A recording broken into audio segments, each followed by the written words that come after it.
မြန်မာအိန္ဒိယနယ်စပ်ချင်းပြည်နယ်အတွင်းကလက်လွတ်လိုက်ရတဲ့နယ်မြေတွေကိုပြန်လည်ထိန်းချုပ်နိုင်ဖို့စစ်ကောင်စီတပ်ဟာအင်အားတုံးပြီးတံပြန်ထိုးစစ်ဆင်နေပါတယ်။တို့ပေမဲ့လည်းစစ်ကောင်စီရဲ့နယ်မြေစိုးမိုးရေးစစ်ကြောင်းတွေကိုချင်းတော်တိုင်းပူးပေါင်းတပ်တွေကလက်တွဲညီညီခုခံတွန်းလှန်နေတာကြောင့်ချင်းပြည်ရဲ့နယ်မြေရာခိုင်နှုန်း80ကျော်ကိုဆက်လက်စိုးမိုးထားနိုင်လို့ဖြစ်တယ်လို့ချင်းလန်းကောင်စီဖွဲ့ဝင်ဝန်ကြီးတူက DPP ကိုပြောပါတယ်။ တော်လိုင်းဘက်ကတင်ပိုက်ထားတဲ့မြို့တွေကိုတို့ကပြန်လဲလို့ချင်တာပေါ့နော်ကျွန်တော်တို့အခုလည်းချင်းပြည်အစိုးရတပ်နဲ့ကျွန်တော်တို့ရဲ့ညီနောင်ရင်းချဖြစ်တဲ့CP နဲ့ပူးပေါင်းပြီးမှကျွန်တော်တို့အခုစစ်တပ်ရဲ့ပြန်လဲထိန်းချုပ်မှုစီမံကိန်းကိုလည်းကျွန်တော်တို့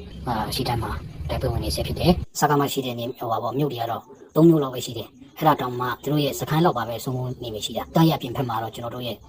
စိုးမိုးနေပြီလို့ပြောလို့ရပါတယ်တော့ပေမဲ့ကျွန်တော်တို့ပြေဝတော့မစိုးမိုးနိုင်သေးဘူးပေါ့နော်။မြို့ဦးတော်လိုင်း9နှစ်တာကာလအတွင်းချင်းတော်လိုင်းအင်အားစုတွေကချင်းပြည်ရဲ့နယ်မြေရာခိုင်နှုန်း80ကျော်ကိုတိုက်ခိုက်သိမ်းပိုက်ထိန်းချုပ်နိုင်ခဲ့တာပါ။အဲ့လိုစိုးမိုးထားတဲ့နယ်မြေတွေအတွင်းမှာဖွံ့ဖြိုးရေးနောက်ကျနေပြီမဲ့နေထိုင်ကြတဲ့ပြည်သူတွေအတွက်နေဆက်နဲ့ဒေတာရင်းကုန်တွေလမ်းပန်းနဲ့စက်တွေရေးအော်ပရေတာတွေကိုကောင်းမွန်အောင်ချင်းပြည်အစိုးရအနေနဲ့စ조사ဆောင်ရွက်နေတယ်လို့လည်းဆိုပါတယ်။ဒီချင်းပြည်ကနေအိန္ဒိယပြည်ကိုပုံကုန်တွေ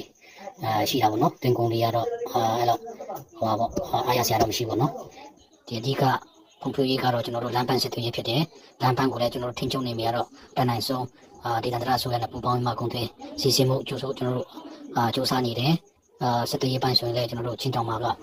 MPG တို့ Origin တို့မရတာလည်းတော်တော်အကြပြီတော့ပေမဲ့ဒီဟာတွေကစားထိုးနိုင်ဖို့အတွက်